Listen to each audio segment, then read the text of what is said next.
Hello, Vayanna, we can see you. Hello, actually. everyone. So, shall I share the screen? No, disabled. You may continue, yes.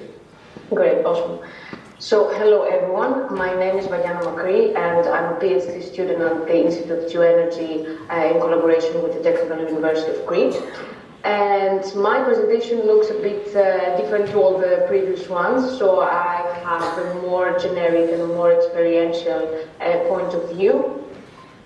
So, for my presentation, I chose the title "A Scientist That Look Like Everyone" because literally I do think that everyone can and has to pursue their dreams, whatever that is and whoever he or she is.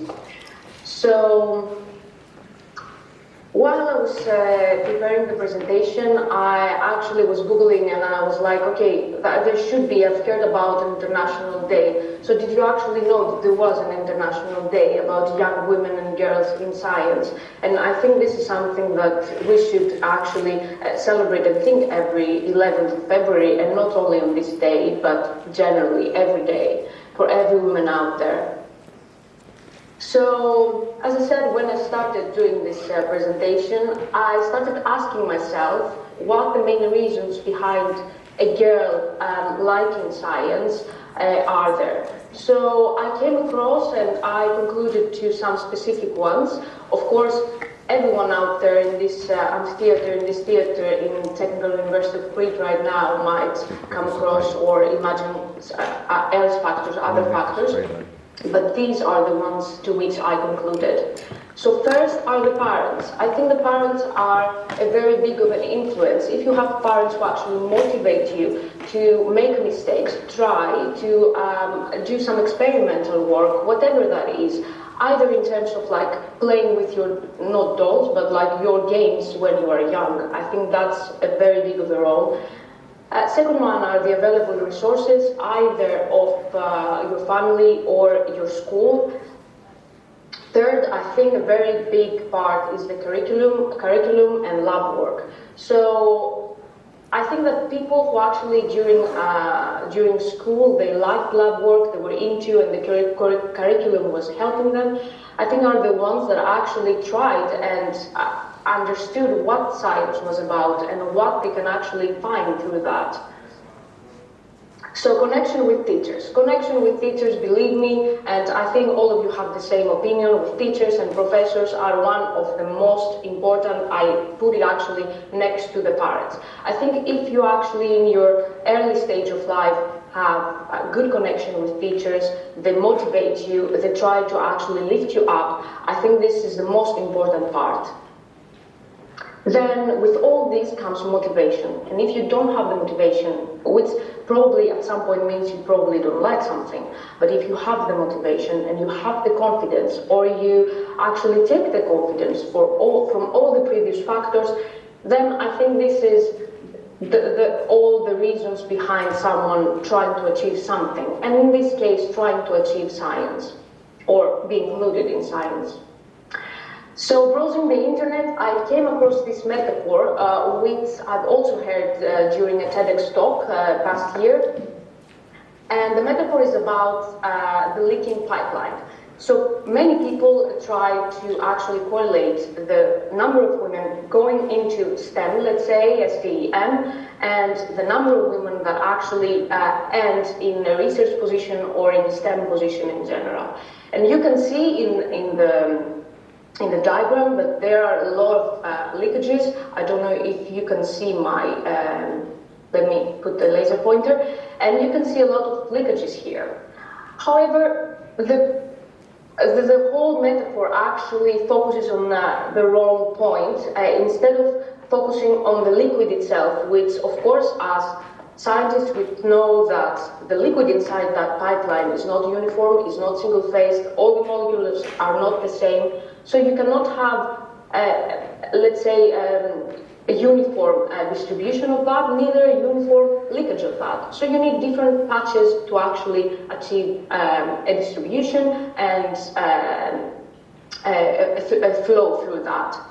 So, as the liquid is not uniform, each leak requires a different path for the problem to be solved. So this is actually an incomplete metaphor of the problem.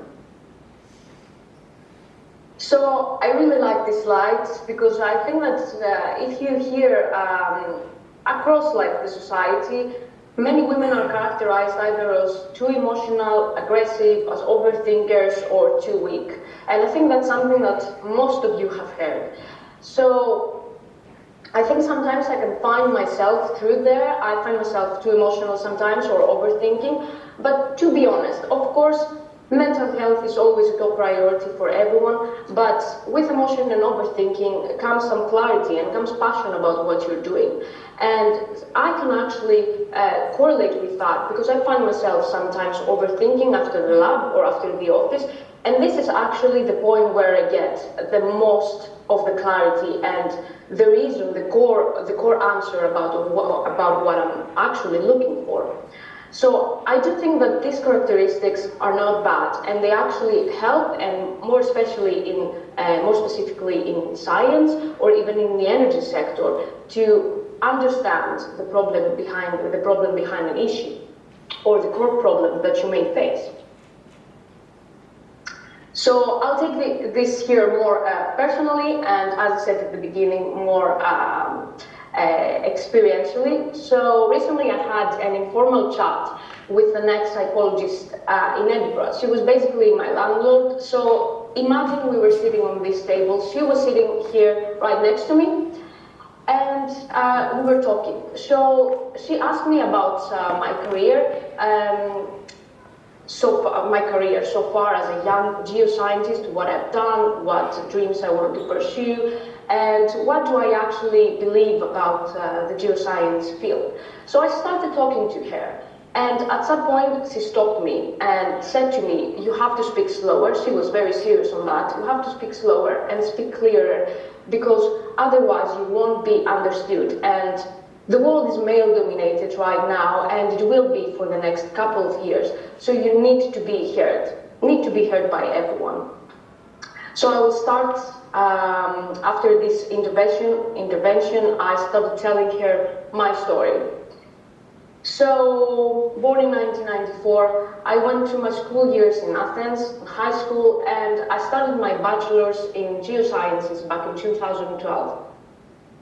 So in 2012, within the university, we had a lot of women in the staff of the university, in the Department of Geology, of course. But of course, I didn't know any statistics back then. So moving on, after motivation of my parents, I chose to do an Erasmus in Utrecht University, where I had very incredible professors back then, and very cool amount of colleagues. So in Utrecht, I realized that the path I wanted to follow was petroleum path, or more generically, let's say, energy sector path. And this came from the actual curriculum and laboratory work I followed both in my bachelor's and in the Erasmus program in Utrecht. So I chose to start my master's in petroleum engineering in TUC. Back then, I think we were 30% women or 40% women at this master's. But I don't want to focus on that right now. Later on, I did my traineeship in Tromsø, where again I saw more laboratories, a broader curriculum, and also I collaborated with a bigger amount of people. And within them, men and women were also present. After that, based on all the previous I mentioned, I started my master's in Aberdeen, where all these 3-4 years, I faced people who were incredible in their fields. And the years ahead, the same thing happened.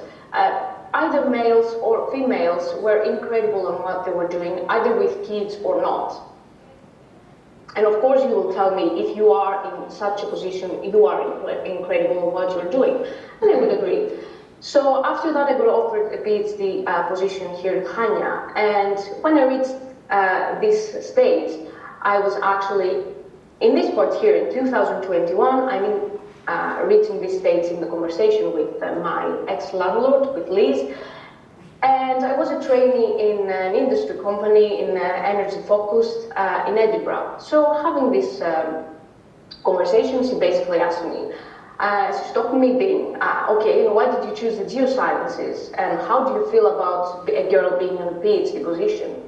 So the first one was kind of easy because I told her I always wanted to see and explain the landscape processes around us and how mountains were formed and stuff like that. So that's why I chose this. The second one was kind of tricky because I think everyone who was done or is doing a PhD can actually correlate with that. There are some times that there are controversial times. You're thinking what I'm actually doing, what the next steps should be, and all this stuff. So I think, to be fair, at the end, lots of time, lots of PhD times, you feel rewarded.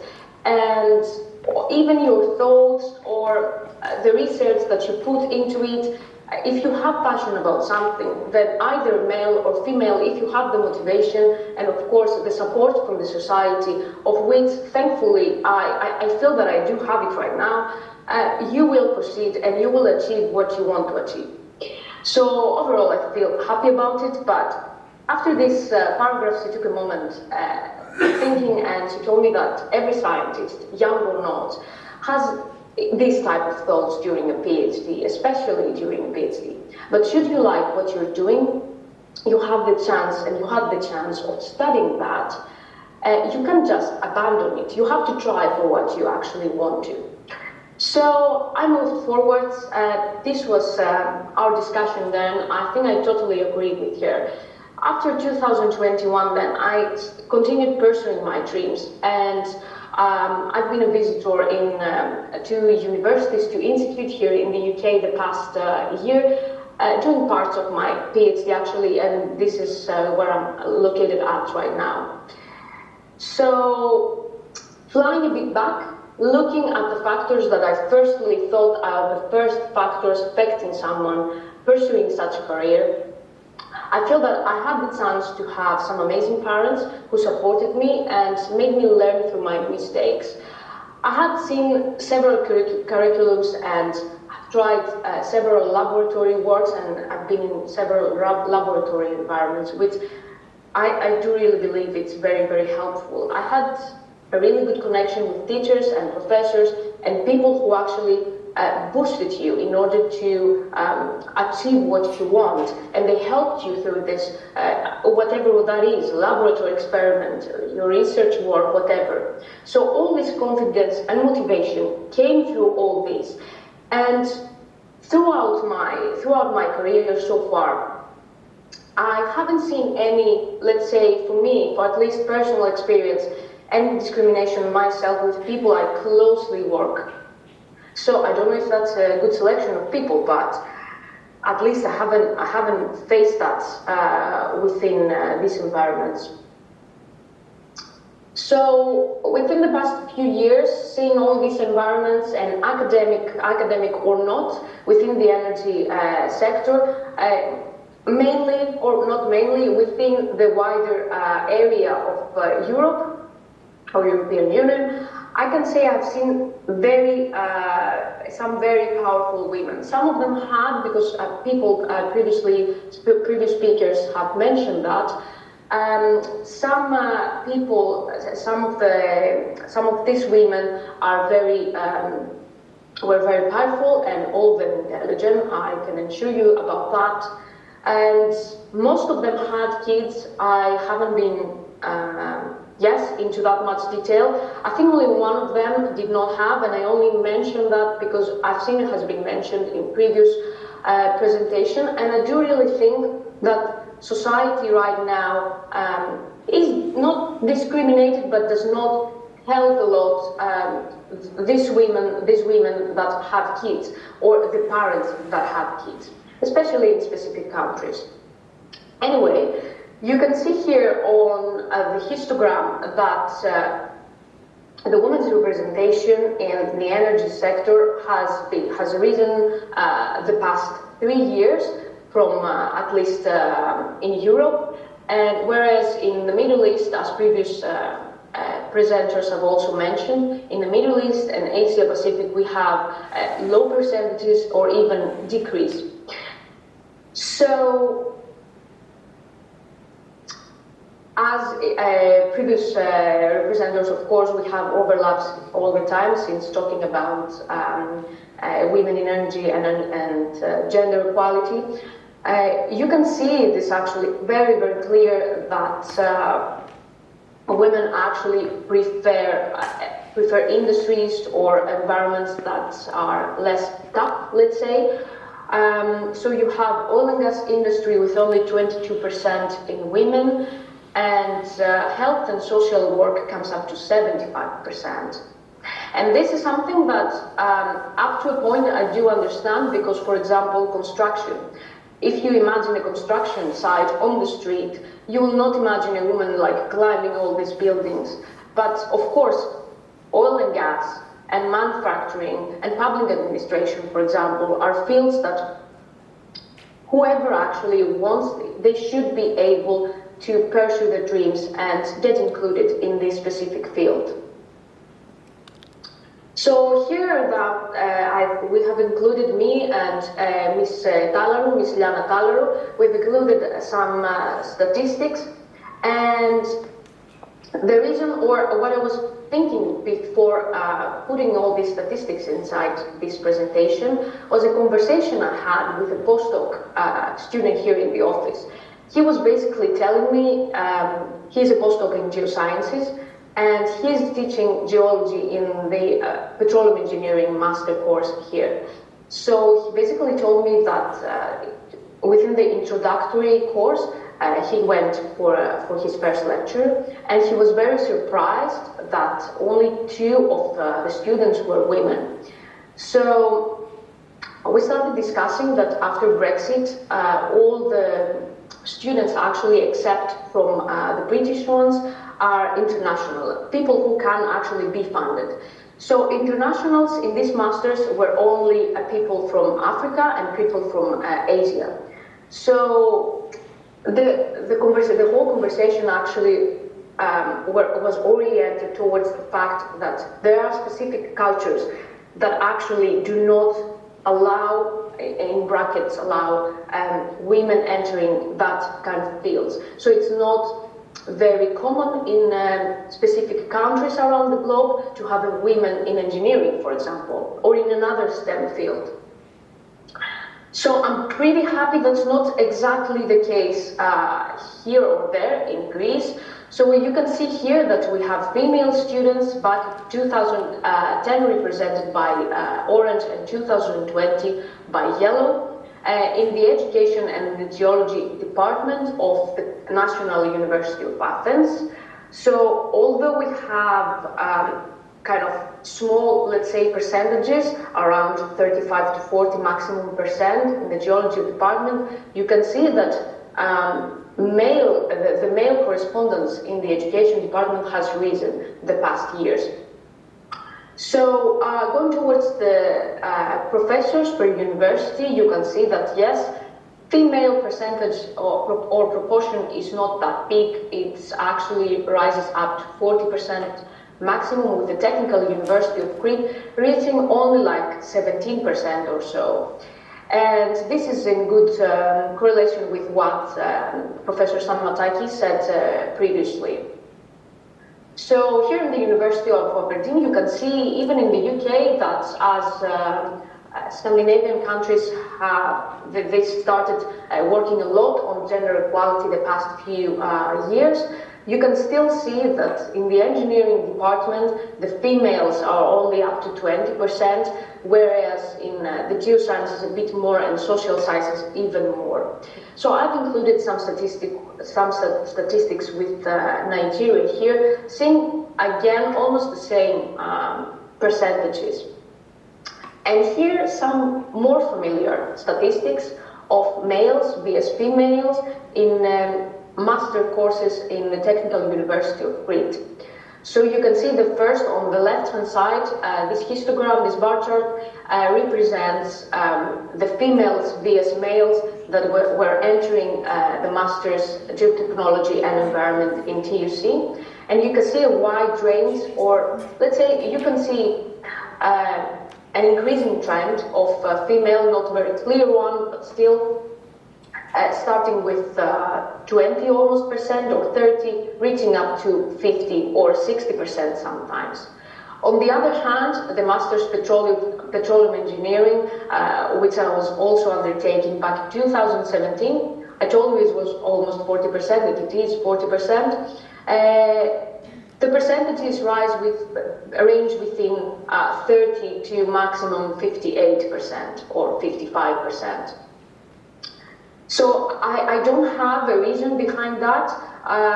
To be honest, I couldn't find like any, let's say, diversity, or we had, at least in the Masters of Petroleum Engineering, there were a lot of cultures involved there.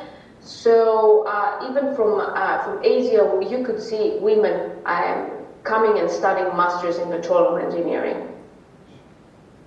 So overall, Googling a bit, you can see many studies talking about the women on board and how the companies perform better, and corporate policies focusing on diversity with senior managers as women.